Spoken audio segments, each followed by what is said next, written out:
అయితే ఆయన ఆ ఈశ్వరుడు ఎవరికి ఈశ్వరుడు చెప్పాలి. ఇప్పుడు ఎవరికి ఈశ్వరుడు?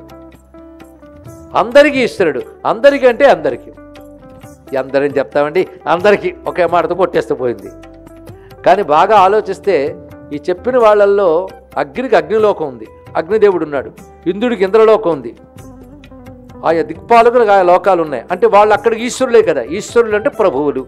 దిక్పాలకులు ఉన్నారు, వాళ్ళు ప్రభువులే. కానీ వీళ్ళందరూ ఈశ్వరులేగా. అంటే వాళ్ళకు కూడా ఈశ్వరుడు ఆయన, ఈశ్వరులకే ఈశ్వరుడు ఆయన.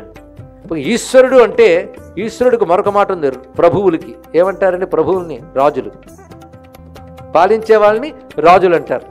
కనుక తూర్పు దిక్కుని పాలించేవాడు ఇంద్రుడు, ఆగ్నేయ దిక్కుని పాలించేవాడు అగ్ని, దక్షిణ దిక్కుని పాలించేవాడు యముడు. ఇలాగ ఆయా లోకాల్లో ఆయా ఈశ్వరులు ఉన్నారు కదా. వీళ్ళందరినీ ఏమంటారు? లోకరాజులు, లోకేశ్వరులు. వీళ్ళలో మళ్ళీ వీళ్ళ మీద వాళ్ళు, ఒకడి మీద మరొకటి అధికారం. కనుక రాజుల మీద రాజులు ఉంటారు, రాజులు అయ్యారు. వాళ్ళకి వీళ్ళకి కూడా ఎవడు ఈశ్వరుడు? వాడు రాజరాజేశ్వరుడు అయ్యాడు. అలాంటి రాజరాజేశ్వర స్వామిని కొలుచుకుంటున్నాం.